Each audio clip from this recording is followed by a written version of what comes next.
Elden Ring's Lore Explained, uploaded by, I think it's Vatividya, something like, I'm not sure. I'll post the original link in the description below. This is an amazing game, so let's check out the lore. Our story doesn't begin in the lands between. It begins in the cosmos, far away, with an outer god called the Greater Will. There are a lot of outer gods mentioned in Elden Ring. You can think of these kind of like the Great Ones of Bloodborne. They're distant beings, they're all-powerful, and they're quite unknowable by design. But many of these outer gods want to make their presence felt in the world. The Greater Will, maybe most of all. To this end, it sent a golden star hurtling towards the lands between. The Elden Star's incantation tells us that this golden star was bearing a beast, an Elden beast. The Elden Remembrance calls it a vassal beast of the Greater Will. If you didn't know, a vassal is someone who holds land on behalf of their overlord.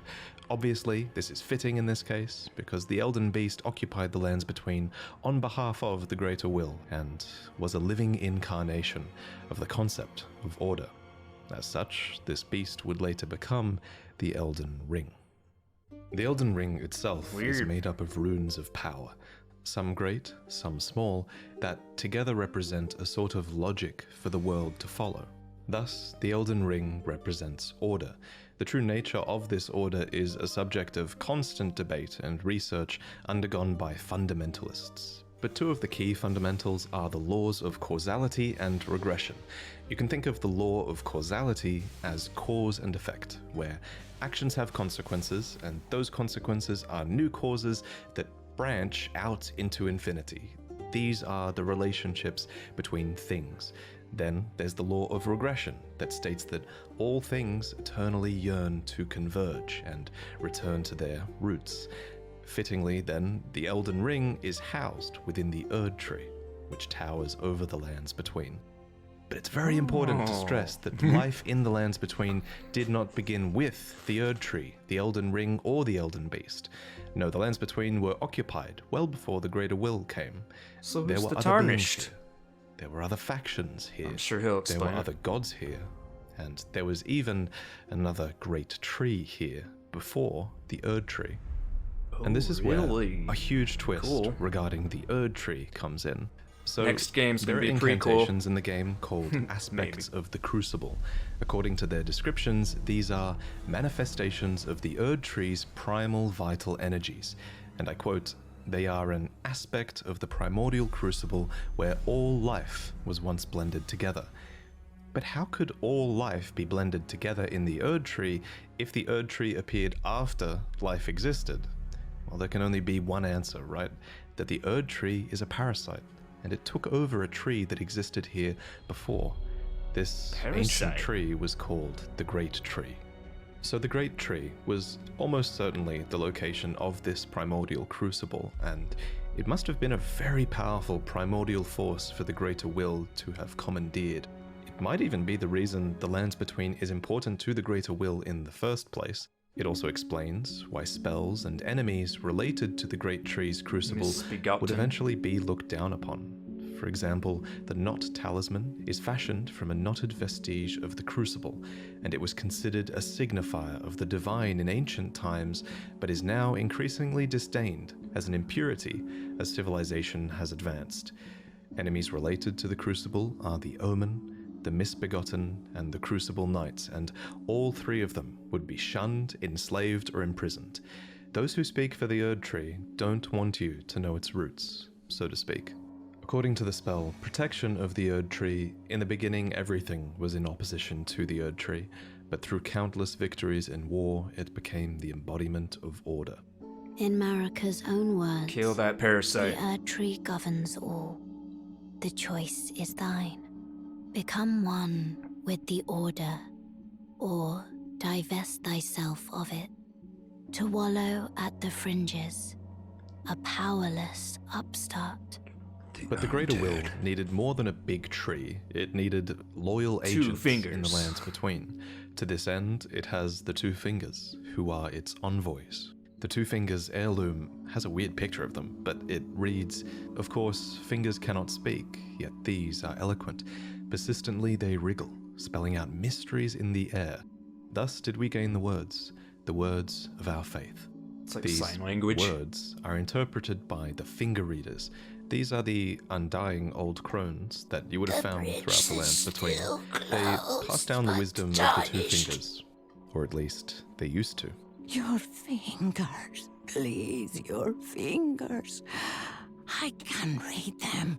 Most of them appear to have lost their purpose, and they're desperate to read your fingers and tell you annoying riddles, since their two fingers are likely dead. And yes, You can't of course, read there without are multiple eyes, sets of old two lady. fingers. You would have found their corpses on the tops of the divine towers. Atop these towers, you loot the fingers in order to activate the true power of a great rune. Specifically though, you are giving benediction back to your great rune. You're taking a blessing back from the two dead fingers, essentially. This is just one of many blessings that the two fingers can bestow, and my point is kind of that the two fingers clearly have more than just influence. They have real power on some I've level. never been to The Greater that one, Will that needs these powerful envoys and agents because, while it's obviously incredibly powerful, it does seem limited by a few things. First is space. The Greater Will didn't come to the lands between itself, it sent an Elden beast to do its bidding instead. Second is time.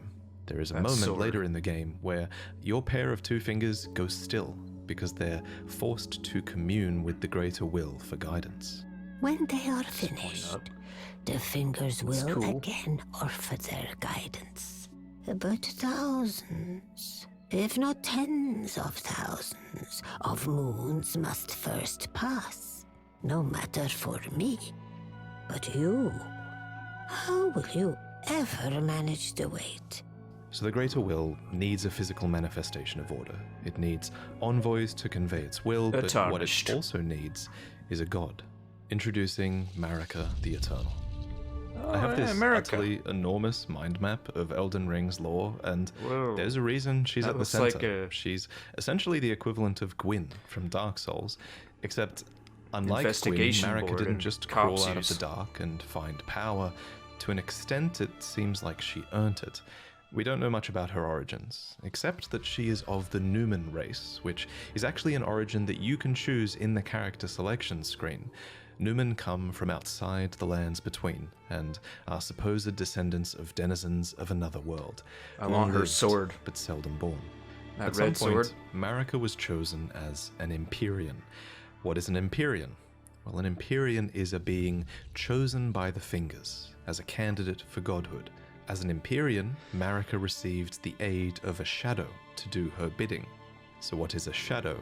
Well, it's a wolf, shadowbound to its Empyrean by the two fingers. Luna Princess Ashes Rani of is another War? example of an Empyrean with a shadowbound beast. You would have met Blythe. These like Blythe. creatures are the Empyrean's very own shadow. They are completely loyal to their needs and, by definition, incapable of treachery. Marika's shadow was a beast called Malakath. Every Empyrean uses their shadow in different ways, but Marika's sole need of her shadow was as a vessel to lock away destined death. So what is destined death? Well, according to Enya, it's the rune of death. The rune of death goes by two names. The other is destined death. We mentioned earlier that the Elden Ring is made up of runes, and at some point, maybe when is that she was the sword I chosen as a wanted? god, Marika plucked the Rune of Death from the Elden Ring. She gave the Rune of Death to Malakath, her totally loyal shadow, who bore a black blade imbued with this rune. Nice. That looks Kind dope. of genius, really. In a single act, she removed the concept of death from the lands between, while also commanding total control of death through her shadow, who could deliver it at her whim. Oh, it's like... Now, some of you might be okay. asking, if death is removed from the lands between, how come I can kill this dog? Don't First kill off, that dog. shame on you. Second, from a lore point of view, that dog isn't really dead. It's What? simply in the process of its spirit, or its soul, returning to the Erd Tree. Catacomb kind of dungeons, dog for example, is are this? specifically constructed near the roots of the Great Tree for this reason, so that the Erd Tree can reabsorb their ashes back into it. This process replaced the concept of a death that you were destined to have. Oh, they But get this all random caught up spirit in the outside of a roots. catacomb dungeon says it best.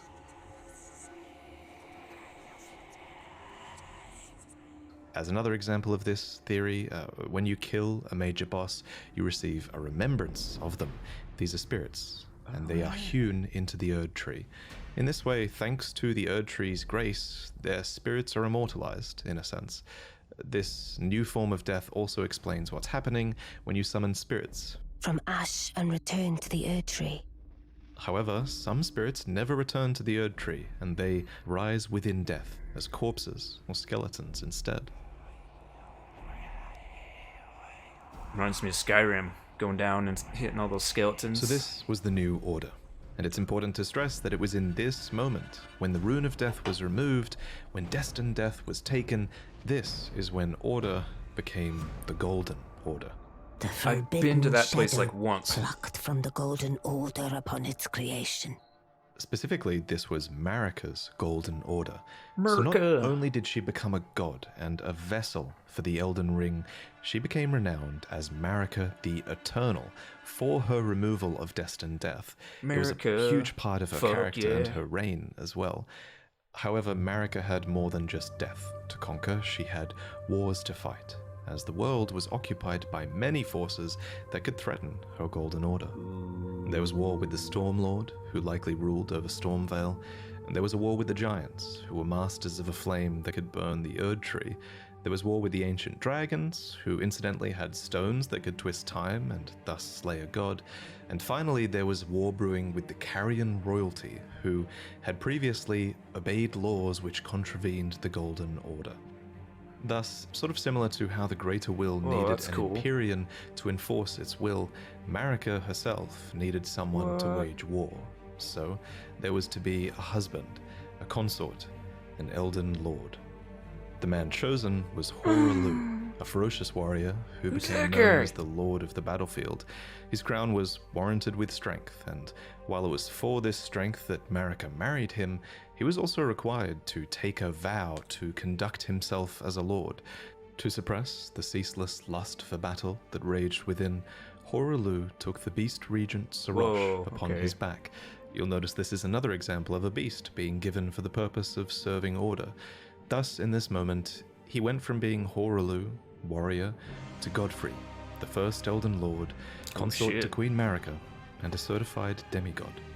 I have Godfrey not and Marika seen had him yet. 3 demigod children together. I don't think. There was Godwyn the Golden, who you saw being killed in the opening trailer, and there were also the reviled Omen twins, Morgoth, who guards the Erd Tree, and Moog, who became Lord of Blood. You might think that Godric was That another guy. demigod child, but He's he in actually the wasn't. Instead, Sulphur he was Riverwell. probably descended from Godwyn. Anyway, we'll talk about the demigods more in detail in another video, so subscribe for that. Okay. But for now, just know that Godfrey and his offspring were the first demigods, henceforth known as the Golden Lineage. In his wars, Godfrey led his 16 Crucible Knights into battle, who were named so for they fought with the primordial powers of the Erd Tree. Their incantations were aspects of the Crucible itself, and they likely fought giants, dragons, the Stormlord, and more to usher in their age, the age of the Erd Tree. In Marika's own words, "Hark, brave warriors. Hark, my lord Godfrey. We commend your deeds. Guidance hath delivered ye through each ordeal to the place ye stand. Put the giants to the sword and confine the flame atop the mount. Kick his Let a ass, sea new base. epoch begin, an epoch glistening with life. Brandish the Elden Ring for the age of the Erd Tree." So The I'm Erd Tree assuming would go on to be largely the fire seen will as a light blessing up for all of those in the eventually. lands between, especially those close to it in Lanedell, the capital city of the Erd Tree. The tree bestowed blessings. For example, the dew that dropped from its branches were like jewels. It loomed overhead as a constant reminder of order, and its roots reached far and wide, Oh, that relieving guy many looks like of the a burden pain of in death. the ass. In fact, Erd Tree burial was one of the highest honors a hero could receive. One by one, the previous factions of the world fell. The giants were put to the sword, and their fell god was killed by Marika herself. Right in the ancient nuts, dragons yeah. broke down the walls of Lanedell, but met No, sorry. fierce retaliation. However, I think the House of the Erd Tree encountered the most trouble against the land to their southwest, That's Leonia. a dope view, Here, dude. the House of the Moon repelled their offensives time and time again.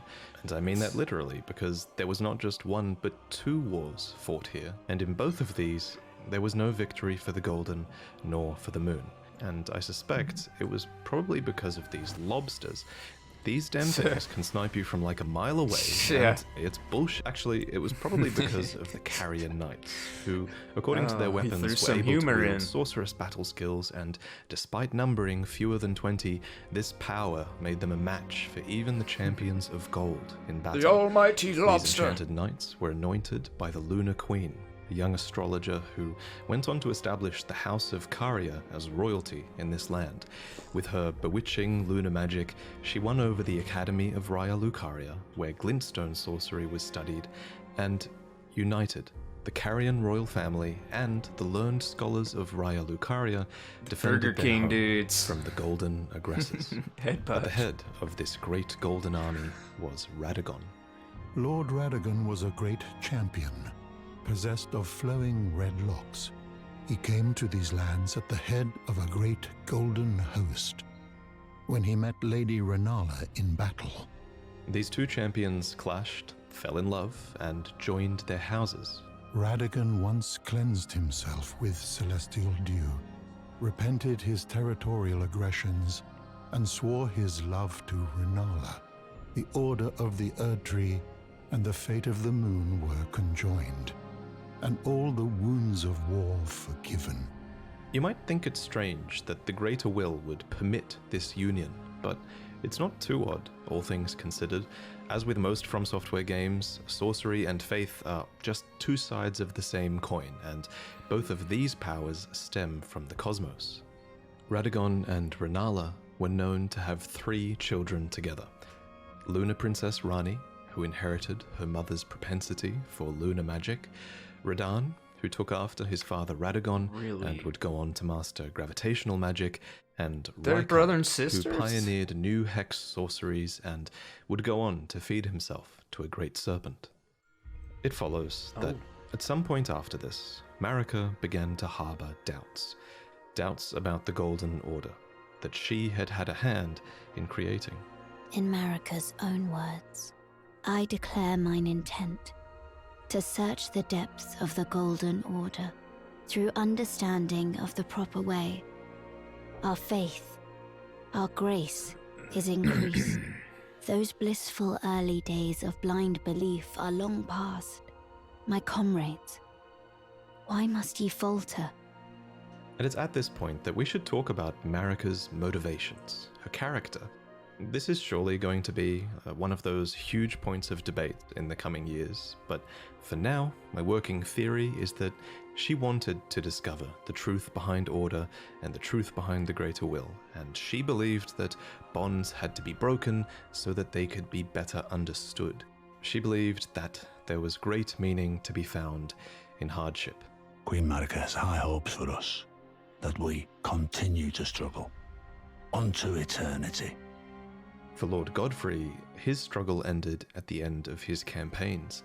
According to his armor, he led the war against the giants, faced the Storm Lord alone, and then there came a moment when his last worthy enemy fell, and it was then, as the story is told, that the hue of Lord Godfrey's eyes faded. In truth, he was robbed of his grace. Then Marika sent him away. My lord, and Come thy back. warriors, I divest each of thee of thy grace. With thine eyes dimmed, ye will be driven from the lands between. Ye will wage war in a land afar, where ye will live and die. This became known as the Long March of the Tarnished, as Godfrey and his tarnished descendants walked away from the lands between. But Queen Marika absolutely had a plan here, that Lord Godfrey and his descendants would one day return stronger, having struggled outside of grace. Then Ooh, After I don't thy want to be death. outside of grace. I will give back what I once claimed. I want that red Return sword. to the lands between, wage war, and brandish the Elden Ring. grow Is strong it in the maybe face it's not a of sword? death. Warriors of my lord, Lord Godfrey. Soon after, she found a new husband. Either that or a new husband was found for her. When Godfrey, first Elden turtle's Lord, her was husband? hounded from the lands between, Radagon left Rennala to return to the Erdtree capital, becoming Queen Marika's second is that husband and Margit? king consort, Coming taking down the the title steps. Looked of like it. second Elden Lord. That was dope. He's all. The mystery endures to this day as to why Lord Radagon would cast Lady Rennala aside, and moreover, why a mere champion would be chosen for the seat of Elden Lord. Whatever the case, as a part of this union, Radagon's prior 3 children with Rennala became demigod stepchildren, granted grace thanks to their new family tree. Rennala was broken by this. That's what those So was seats her are country, for. Leonia. The Queen's set reads, when Rennala, head of both the Academy of Raya Lucaria and the Carian royal family, lost her husband Radagon, her heart went along with him. Is And that an then those ovary? at the Academy realized that Rennala was no champion after all. In the Look at wake that of castle. Radagon's betrayal and Rennala's poor judgment, Burger King Leonia dudes. struggled with civil war, with the Academy of Raya Lucaria on one side and the Carian royals on the other. On the other And side. it's here, during the age of the Erd Tree, that Lunar Princess Rani, daughter of Rennala and Radagon, stole a fragment of the Rune of Death. It happened during the Golden Look Age at of that. the That's Erd Tree, beautiful. long before the shattering of the Elden Ring. Someone stole a fragment of the Rune of Death from Malekith, the Black Blade. As mentioned previously, Malekith was Marika's shadow, and he had sealed destined death in a black blade. Then a fragment, only a fragment, of this Rune of Death was stolen. And once this happened, Malekith went a step further in protecting destined death. He bound the blade within his own flesh, such that none might rob death ever again. It was too late, however. This fragment of the Rune of Death was used immediately, that night, to kill a demigod, Marika's own son, Godwyn the Golden.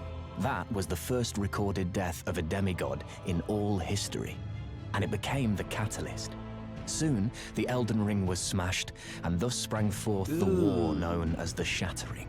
Is that the Now, parasite? there is a lot of Oh my really gosh. credible evidence that Marika That's was crazy. behind this plot to have a fragment of the Rune of Death stolen. There's also a ton of evidence that Marika is behind the entirety of your tarnished quest, but we'll talk about that in another video. For now, all you really need to know, in terms of the timeline at least, is this. After the marriage of Marika and Radagon, and after a fragment of the Rune of Death was stolen, Marika went on to shatter the Elden Ring, and Radagon attempted to repair it, to no avail. The Elden Ring had been broken into runes, some great and some small. You know, it's said that Lord Radagon harbored a Jeez, secret. goes deeper than I A think you famed thought. sculptor of the Erdtree capital was once summoned to render Lord Radagon's likeness in giant stature. When he glimpsed the skeleton in Radagon's Oh crest. yeah, you can change it. And as such, it's said the great Marika. statue harbors his secret too. Of course, the huge twist in Elden Ring is that Radagon is Marika, or depending on what you believe, he became her, for she They knew it was going to fused happen. together. In Marika's own words, O Radagon, leal hound of the Golden Order, thou art yet to become me. Thou art yet to become a god. Let us be shattered, both. Mine other self. You can tell when From Software is keeping something a little bit open-ended, and of everything in Elden Ring's lore, this will also go on to be one of the biggest unknowns as we move forward. For example, the wording, thou art yet to become me, reinforces that Marika and Radagon were two separate entities before the Shattering. Now they're a in parasite. contrast, there is also evidence that Radagon was always part of Marika. For example, Enya says that The demigods are each and all the direct offspring of Queen Marika. but how can this be if Radagon married Rennala and had those demigod children? The only way that makes sense is if Radagon was always Marika and he just went over there to seduce Rennala long ago. I'll present more concrete theories in the future, but on this matter, the most important thing is, what do you think? While you can figure out a ton of Elden Ring's story, not all of it is open to interpretation. Certain things are, and this is one of them. And your interpretation is a big part of what makes this story special. At any rate, the union of Radagon and Marika seems to be a union of two fundamental opposing laws of the Golden Order. We mentioned these laws earlier, actually. There's the law of causality, and Marika is an agent of cause and effect. And there's the law of regression, as Radagon is a character who aspires to be complete and regress together. So I have a theory that forcing these two beings that represent these concepts together would have corrected Marika's deviance. But even so, she was imprisoned in the Erd Tree for the crime of the Shattering. Marika's trespass demanded a heavy sentence. But even in shackles, she remains a god and a vision's vessel. The conjoined Radagon and Marika even had two demigod children of their own, Mikola and Millennia. These two children were born afflicted. Mikola was cursed with eternal childhood, and Millennia harbored a horrific rot within. Even so, these two children were both chosen as Empyreans. They were immensely sacred beings, and eligible to inherit godhood from the Greater Will.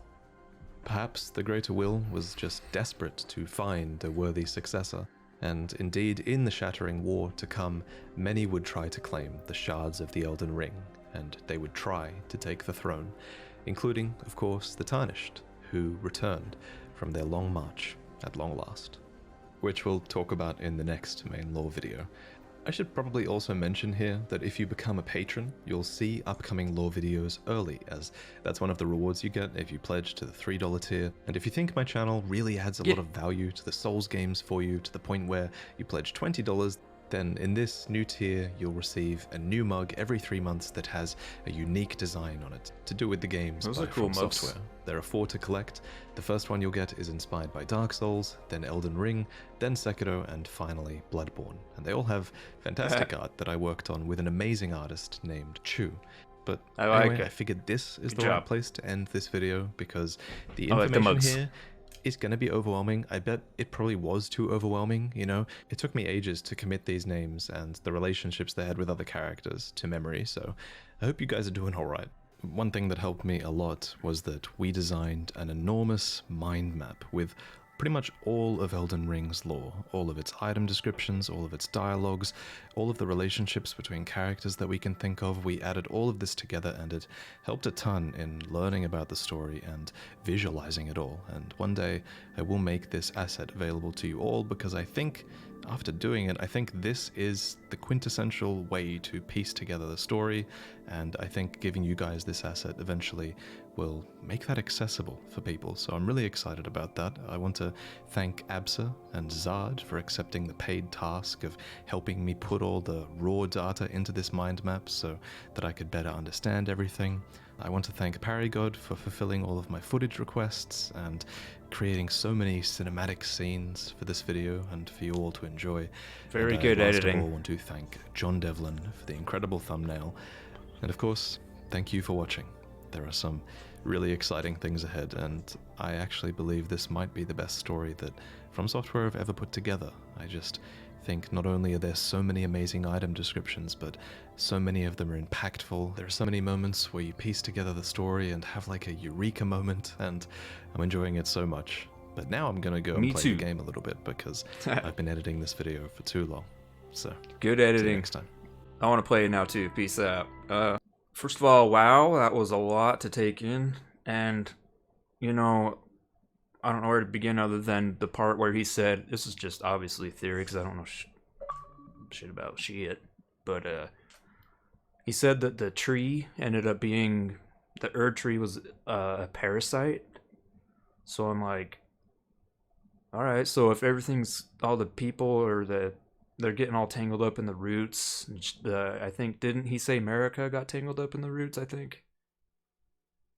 Or consumed by this Erd tree / parasite, and then the end boss, I haven't even fought the end boss yet, so I can't. It's like both of them together or something. And I was thinking, well, maybe that was just the parasite consuming them or possessing them, and then that Elden Beast. The Elden Beast is the like the heart of the parasite. I don't know if that's true. I think it's just the parasite is taken over.